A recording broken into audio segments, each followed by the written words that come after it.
Hello everyone, welcome to the maths world. ఈ వీడియోలో 9th class mathematics 4th chapter lines and angles అనే చాప్టర్లో pairs of angles అనే topic గురించి చెప్పుకుందాము. ప్రీవియస్ వీడియోలో ఆల్రెడీ పెయిర్స్ ఆఫ్ యాంగిల్స్లో టైప్స్ ఎన్ని ఉన్నాయి, అందులో complementary angles, supplementary angles, conjugate angles, ఈ పెయిర్స్ ఆఫ్ యాంగిల్స్ గురించి చెప్పుకున్నాము. ఈరోజు మిగిలిన 3 పెయిర్స్ అంటే adjacent angles, vertically opposite angles, linear pair, ఈ 3 పెయిర్స్ గురించి ఈ వీడియోలో నేర్చుకుందాము. సో మనకి ఇక్కడ అబ్జర్వ్ చేసినట్లయితే ఇక్కడ యాంగిల్స్ అన్నీ కూడా ఇక్కడ యాంగిల్ 1, యాంగిల్ 2 ఈ రెండు కూడా పక్క పక్కనే ఉన్నాయి. అంటే అడ్జసెంట్ యాంగిల్స్ అంటాం వీటిని. ఈ మరి అడ్జసెంట్ యాంగిల్స్ అని మనం వీటిని గుర్తించాలి అంటే ఈ అడ్జసెంట్ యాంగిల్స్ కి కామన్ వర్టెక్స్ ఉంటుంది. అంటే దీని పేరు చెప్పాలి, యాంగిల్ 1 నేమ్ కనుక చెప్పాలి అంటే యాంగిల్ సిఓబి అని చెప్తాము, యాంగిల్ సిఓబి. అలానే యాంగిల్ 2 నేమ్ చెప్పాలి అంటే యాంగిల్ బిఓఏ అని చెప్తాము. అంటే ఈ రెండిటికి కూడా కామన్ వర్టెక్స్ ఓ. అలానే రెండిటికి కూడా కామన్ ఆర్మ్, కామన్ రే అనేది ఉందన్నమాట. ఓబి అనేది కామన్ గా ఉంది. సో ఇలా రెండు టచ్ అవుతూ పక్క పక్కనే కనుక ఉన్నట్లయితే వాటిని అడ్జసెంట్ యాంగిల్స్ అంటాము. ఇక్కడ సెకండ్ ఫిగర్ లో ఈ రెండిటికి కూడా కామన్ వర్టెక్స్ అనేది లేదు.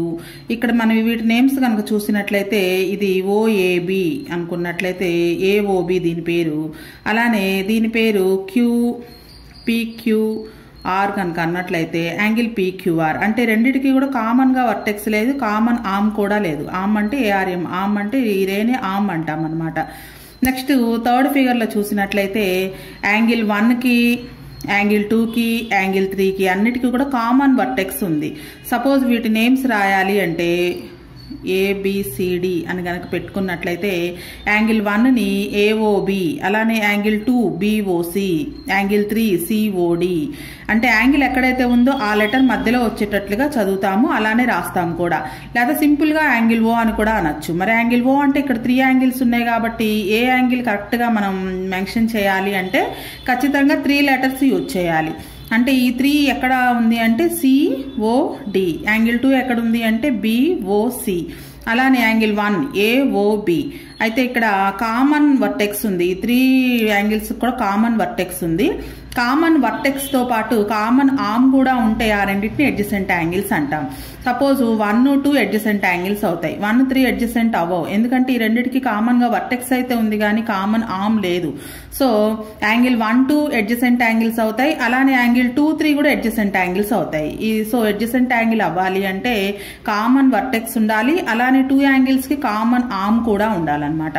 నెక్స్ట్ ఫోర్త్ ఫిగర్ లో ఇక్కడ కూడా యాంగిల్ 1, యాంగిల్ 2 రెండు కూడా అడ్జసెంట్ యాంగిల్స్ అవుతాయి. ఈ రెండింటికి కామన్ గా ఈ ఆర్మ్ అనేది కామన్ గా ఉంది, అలానే వర్టెక్స్ కూడా కామన్ గా ఉంది. సో ఒక కామన్ ఆర్మ్, కామన్ వర్టెక్స్ కనుకుంటే ఆ 2 యాంగిల్స్ ని అడ్జసెంట్ యాంగిల్స్ అంటాము. సో సింపుల్ గా గుర్తుపెట్టుకోవాలి అంటే 2 యాంగిల్స్ కూడా ఒకదానికొకటి టచ్ అవుతూ ఉండాలన్నమాట. ఇక్కడ చూడండి 1, 3 ఒకదానికొకటి టచ్ అవ్వట్లేదు. అలానే 1, 2 చూసినట్లయితే ఈ రెండు ఒకదానికొకటి పక్కనే ఉన్నాయి, టచ్ అవుతూ ఉన్నాయి. సో 1, 2 ఒక అడ్జసెంట్ యాంగిల్స్ పెయిర్ అవుతుంది, 2, 3 ఒక అడ్జసెంట్ యాంగిల్స్ పెయిర్ అవుతుంది అనమాట. సో ఇది అడ్జసెంట్ యాంగిల్స్ అంటే. సో అడ్జసెంట్ యాంగిల్స్ డెఫినేషన్ చూద్దాము. ఇప్పుడు మనం చూసినటువంటి 4 ఫిగర్స్ లోను ఫిగర్ 1 లో we can observe that vertex O and arm OB are common to both angle 1 and angle 2. ఇక్కడ మనం చూసినట్లయితే 1 కి 2 కి రెండిటికి కూడా కామన్ ఆర్మ్ ఒకటి ఉంది, కామన్ వర్టెక్స్ కూడా ఉంది. They are called a pair of adjacent angles. So adjacent angles అవ్వాలంటే కామన్ వర్టెక్స్ ఉండాలి, అలానే కామన్ గా ఉన్న ఆర్మ్ కూడా ఉండాలి. రెండు ఉంటే కనుక వాటిని అడ్జసెంట్ యాంగిల్స్ అంటారు. సో మనకి ఇచ్చిన 4 ఫిగర్స్ లో కూడా ఫిగర్ 2 లో యాంగిల్ 1, యాంగిల్ 2 రెండు కూడా కామన్ ఆర్మ్ గానీ కామన్ వర్టెక్స్ గానీ లేవన్నమాట. They have neither a common arm nor a common vertex. So they are not adjacent angles. అలానే ఇక్కడ ట్రై దిస్ లో మనకి find pair of adjacent and non adjacent angles in the above figures 1, 2, 3, 4 అన్నారు. ఇప్పుడు మనం చెప్పుకున్న ఎగ్జాంపుల్ లో 4 figures లోను adjacent angles, non adjacent angles రాయాలన్నమాట. చూడండి 4 ఎగ్జాంపుల్స్ లోను ఫస్ట్ ఫిగర్ లో angle 1 and angle 2 are adjacent angles because they have common vertex O and common arm OB. In the figure 2 angle 1 and angle 2 are non adjacent angles. ఈ రెండింటికి common vertex కానీ common arm కానీ లేదు కాబట్టి ఇక్కడ ఈ second figure లో angle 1 and angle 2 are non adjacent angles. Next figure 3 లో angle 1 and 2 are adjacent angles because they have common vertex O and common arm OB.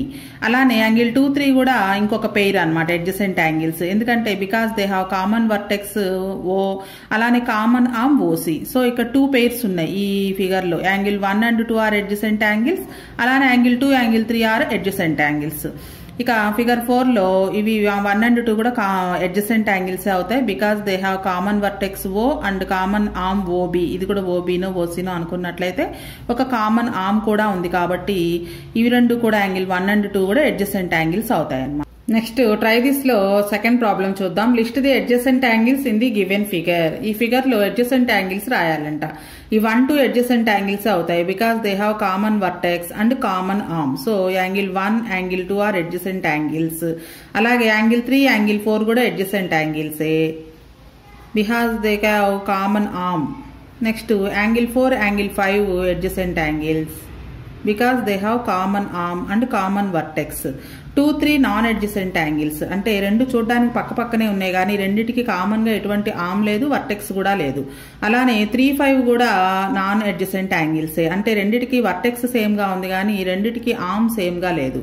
So ఇవి అన్నమాట అడ్జసెంట్ యాంగిల్స్ పెయిర్స్. ఈ అడ్జసెంట్ యాంగిల్స్ అంటే simple గా పక్క పక్కనే ఉండే angles ని అడ్జసెంట్ యాంగిల్స్ అంటారు. ఆ పక్క పక్కన ఉండేవి కూడా ఆ రెండింటికి కామన్ వర్టెక్స్ కామన్ ఆర్మ్ ఉన్నట్లయితే ఆ రెండింటిని అడ్జసెంట్ యాంగిల్స్ అంటారు. ఇది ఒక పెయిర్ ఆఫ్ యాంగిల్ టైప్ అన్నమాట. నెక్స్ట్ లీనియర్ పెయిర్ గురించి చూద్దాం. లీనియర్ పెయిర్ ఇక్కడ మనకి అబ్జర్వ్ చేసినట్లయితే ఒక స్ట్రైట్ లైన్ లాగా కనిపిస్తుంది. From the above we can conclude that pair of angles which have common vertex, A common arm and non-common arms lie on either side of the common arm are called adjacent angles. ఇప్పుడు ఈ figure observe చేద్దాం.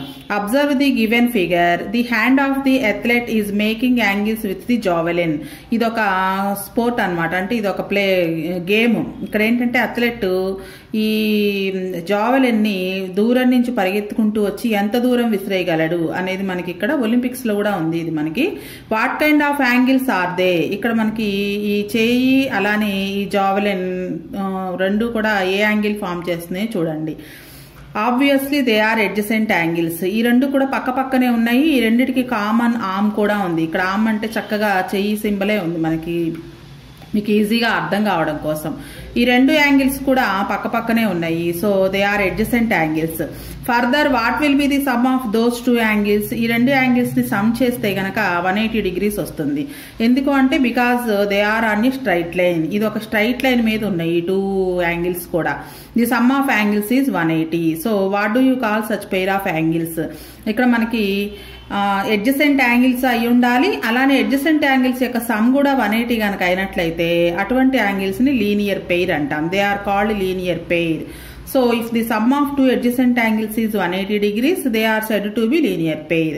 So linear pair లో మనకి మొత్తం 2 conditions ఉండాలన్నమాట. ఒక condition ఏంటంటే ఆ 2 యాంగిల్స్ రెండు కూడా అడ్జసెంట్ యాంగిల్స్ అయి ఉండాలి.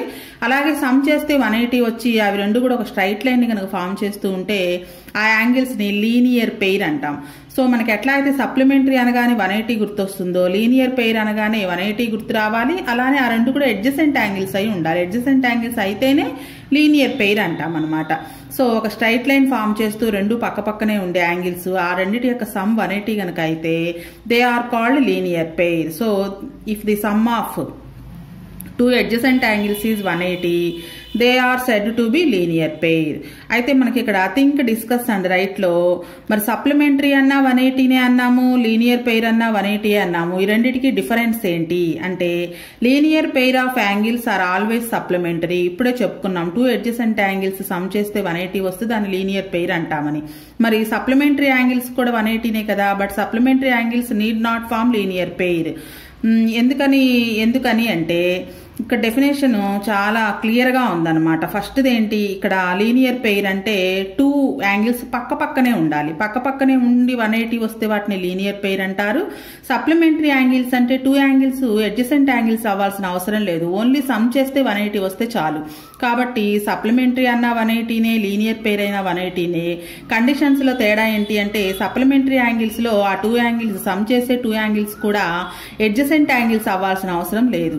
కానీ లీనియర్ పెయిర్ లో సమ్ చేస్తే 2 యాంగిల్స్ ని 180 రావాలి, అలానే ఆ 2 అడ్జసెంట్ యాంగిల్స్ కూడా అయి ఉండాలన్నమాట. సో ఈ 2 డిఫరెన్సెస్ అనమాట. లీనియర్ పెయిర్ కి అలానే సప్లిమెంటరీకి ఈ డిఫరెన్స్ అనేది గుర్తుపెట్టుకోవాలి.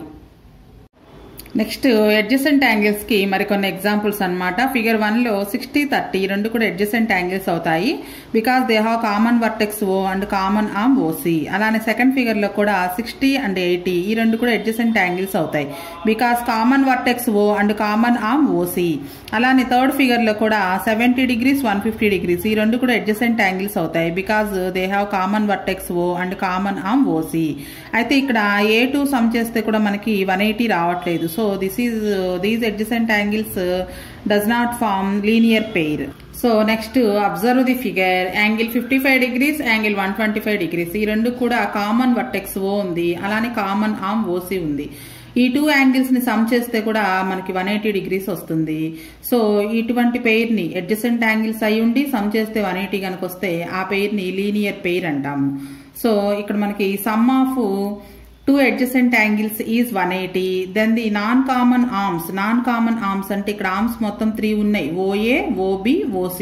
OC అనేది కామన్ ఆర్మ్ అవుతుంది. ఈ OB, OA అనేవి నాన్ కామన్ ఆర్మ్స్. అంటే ఈ OB అనేది ఓన్లీ 125 కి మాత్రమే ఉంది, అలానే OA అనేది ఓన్లీ 55 degrees కి మాత్రమే ఉన్నటువంటి ఆర్మ్ ఇది. OC అనేది ఈ 125 degrees కి 55 degrees కి రెండిటికి కామన్ ఆర్మ్ అన్నమాట. కామన్ ఆర్మ్ కాకుండా నాన్ కామన్ ఆర్మ్స్ గనక మనం పెట్టినట్లయితే రూలర్ మీద గనక పెట్టినట్లయితే అవి ఒక స్ట్రైట్ లైన్ ని ఫామ్ చేస్తాయి. This is the converse of linear pair of angle axiom. Then the non common arms of the angles form a line. Non common arms ఒక స్ట్రైట్ లైన్ ని ఫామ్ చేస్తాయి అన్నమాట. Next very very important point, angle at a point. అంటే ఒక point దగ్గర angle ఎంత ఉంటుంది అంటే we know that the sum of all angles around a point is always 360 degrees. The sum of all angles around a point is always 360 degrees. ఈ figure ని కనుక observe చేసినట్లయితే ఇదొక పాయింట్, ఇక్కడ మనకి ఇదొక స్ట్రైట్ లైన్, అలానే ఇదొక స్ట్రైట్ లైన్. మనం నేమ్స్ ఇద్దాము, ABCD ఇవి ఒక స్ట్రైట్ లైన్స్ అనుకుందాము. ఇక్కడ ఒక E అనే పేరు పెడదాం. ఇప్పుడు గనక చూసినట్లయితే AB అనే స్ట్రైట్ లైన్ మీద 1, 2 యాంగిల్స్ ఉన్నాయి. సో మనకి స్ట్రైట్ లైన్ మీద యాంగిల్ 180 అని చెప్పుకున్నాం కదా. So angle 1 plus angle 2 is equal to 180. అలానే ఇది లీనియర్ పెయిర్ అని కూడా చెప్పుకోవచ్చు. అడ్జసెంట్ పక్కపక్కనే ఉన్నాయి, అలానే ఆ 2 యాంగిల్స్ కూడా ఒక స్ట్రైట్ లైన్ మీద ఉన్నాయి కాబట్టి లీనియర్ పెయిర్ అని కూడా చెప్పచ్చు ఈ 1, 2ని. ఇక్కడ 5, 3, 4, 5 చూసినట్లయితే ఈ 3 యాంగిల్స్ కూడా స్ట్రైట్ లైన్ మీదే ఉన్నాయి. సో ఈ 3 యాంగిల్స్ సమ్ కూడా 180 అవుతుంది. సో మొత్తం angle 1 plus angle 2 plus angle 3 plus angle 4 plus angle 5 is equal to 360 degrees. So ఈ point very very important. The sum of all angles around a point is always 360 degrees. So మన text book లోనే ఎందుకు explain చేస్తున్నానంటే ఇప్పుడున్న పిల్లలకి text book reading అనేది అస్సలు ఉండట్లేదు. జస్ట్ ఆ ఎక్సర్సైజ్ లో ఉన్న ప్రాబ్లమ్స్ మాత్రమే చేస్తున్నారు. ఆ ఎక్సర్సైజ్ లో ప్రాబ్లమ్స్ రావాలి అంటే ముందున్న ఇంట్రడక్షన్, ఆ సమ్స్ చేయడానికి కావాల్సిన ఇంట్రడక్టరీ పార్ట్ అంతా కూడా టెక్స్ట్ బుక్ లో ఎక్సర్సైజెస్ కు ముందు ఇస్తారు. ఆ ముందు ఇచ్చినటువంటి ఆ పాయింట్స్ ని, కీ పాయింట్స్ ని కనుక మనం టెక్స్ట్ బుక్ లో చదివినట్లయితే అక్కడ చిన్న చిన్న ఎగ్జాంపుల్స్ అంటే ఇట్లా ఫిగర్స్ తో మనకి ఎక్స్ప్లెయిన్ చేసి ఉంటాయి. కాబట్టి టెక్స్ట్ బుక్ రీడింగ్ చేసినట్లయితే కాంపిటేటివ్ ఎగ్జామ్స్ కూడా ఇందులో నుంచే ఇస్తారు. కీ పాయింట్స్ అనేవి ఇందులోనే ఉంటాయి అన్నమాట. సో టెక్స్ట్ బుక్ రీడింగ్ మీకు ఉండట్లేదు కాబట్టి కనీసం ఇట్లాంటి వీడియోస్ చూసినప్పుడైనా టెక్స్ట్ బుక్ తీసి అవి చదవాలి అన్న ఆలోచన వస్తుందనే ఉద్దేశంతో నేను టెక్స్ట్ బుక్ లో ఎక్స్ప్లెయిన్ చేస్తున్నాను. Next pair of angles, angles in intersecting lines. ఇక్కడ 2 లైన్స్ ఇంటర్సెక్ట్ ఉన్నాయి. PQ అనేది ఒక లైను, RS అనేది ఇంకొక line. Draw any 2 intersecting lines and label them అంటే వాటికి ఏదైనా నేమ్స్ ఇచ్చారు. నేమ్స్ ఇచ్చినట్లయితే PQRS అని ఇక్కడ వాటికి నేమ్స్ ఇచ్చేశారు. Identify the linear pairs of angles and right down in your notebook. ఇక్కడ లీనియర్ పెయిర్ ఏమేమి అవుతుంది అంటే చూడండి, AB అనేది లీనియర్ పెయిర్ అవుతుంది, ఎందుకంటే ఈ రెండింటికి కామన్ వర్టెక్స్ O ఉంది, కామన్ ఆర్మ్ OS. అలానే ఇటు చూసినట్లయితే AD కూడా లీనియర్ పెయిరే. ఎడ్జసెంట్ యాంగిల్స్ అనమాట, ఎడ్జసెంట్ యాంగిల్స్ లీనియర్ పెయిర్ కూడా అవుతాయి, ఎందుకంటే స్ట్రైట్ లైన్ మీద ఉన్నాయి ఆ రెండు కూడా. అలానే CD లీనియర్ పెయిరే, అలానే ఎడ్జసెంట్ యాంగిల్స్ కూడా. BC లీనియర్ పెయిరే, ఈ రెండు కూడా స్ట్రైట్ లైన్ మీద ఉన్నాయి, కామన్ వర్టెక్స్ ఉంది, కామన్ ఆర్మ్ కూడా ఉంది. సో ఇక్కడ మనకు మొత్తం 4 పెయిర్స్ ఆఫ్ లీనియర్ పెయిర్స్ వస్తాయి అనమాట. AB ఒక లీనియర్ పెయిర్, AD ఒక లీనియర్ పెయిర్, DC ఒక లీనియర్ పెయిర్, CB ఒక లీనియర్ పెయిర్. అయితే ఇక్కడ మనకి ఇట్లా 2 లైన్స్ ఇంటర్సెక్ట్ అయినప్పుడు మొత్తం 4 యాంగిల్స్ ఫామ్ అయినాయి కదా, ABCD. In the figure POS and ROQ are opposite angles. ఇందులో ఇప్పుడు లీనియర్ పెయిర్ అంటే ఎడ్జసెంట్ యాంగిల్స్ పక్కనే ఉండేవి, అలా కాకుండా నాన్ ఎడ్జసెంట్ యాంగిల్స్ వాటిని ఆపోజిట్ యాంగిల్స్ అని కూడా అనొచ్చు. AC అనేవి ఎడ్జసెంట్ ఆపోజిట్ యాంగిల్స్, BD ఈ రెండు కూడా ఆపోజిట్ యాంగిల్స్, అంటే వాటికి కామన్ వర్టెక్స్ ఉంది కానీ కామన్ ఆర్మ్ లేదు. సో ఇవి ఆపోజిట్ యాంగిల్స్ అవుతాయి అన్నమాట. With the same vertex and have no common arm. So they are called as vertically opposite angles, sometimes called vertical angles. Simple గా vertical angles అనొచ్చు, లేదా vertically opposite angles అంటాము. So ఇప్పుడు how many pairs of vertical opposite angles are there? ఎన్ని pairs ఉన్నాయంటే 2 pairs. AC ఒక పేరు, BD ఒక పేరు. సో ఇట్లా 2 లైన్స్ ఇంటర్సెక్ట్ చేసుకున్నప్పుడు మొత్తం 4 యాంగిల్స్ ఫామ్ అవుతాయి. ఈ 4 యాంగిల్స్ లో కూడా linear pairs 4 pairs linear pairs ఉన్నాయి. అలానే 2 పెయిర్స్ ఏమో వర్టికల్లీ ఆపోజిట్ యాంగిల్స్ ఉన్నాయి. Vertically opposite angles angle A and angle C ఒక పెయిర్, అలానే యాంగిల్ B యాంగిల్ D ఒక పెయిర్. ఇక్కడ ఇంకొక ఇంపార్టెంట్ పాయింట్ ఏంటంటే ఈ vertically opposite angles are equal. A ఎంత ఉంటుందో C కూడా అంతే ఉంటుంది, B ఎంత ఉంటుందో D కూడా అంతే ఉంటుంది అనమాట. సో వీటికి సంబంధించి మనకు ఒక యాక్టివిటీ ఇచ్చారు కింద, అది కనుక చూసినట్లయితే vertically opposite angles are equal అనే పాయింట్ కూడా చెప్పుకోవచ్చు. సో ఇక్కడ మనకు ఒక యాక్టివిటీ ఇచ్చారు చూడండి, measure the 4 angles 1, 2, 3, 4 in each of the above figure and complete the table. పక్క పేజీలో టేబుల్ ఉంది, ఆ టేబుల్ ని ఫిల్అప్ చేయాలి. ఫస్ట్ ఆఫ్ ఆల్ వీటిని మెజర్ చేసి ఇక్కడ రాసుకుందాం. ఇక్కడ మనకు చూసినట్లయితే వీటిని ప్రొట్రాక్టర్ తో మెజర్ చేయకుండానే ఈచ్ యాంగిల్ 90 డిగ్రీస్ అని చెప్పచ్చు. ఎల్ షేప్ లో ఉన్నాయి అన్ని. So 90, 90, 90 degrees, 90 degrees.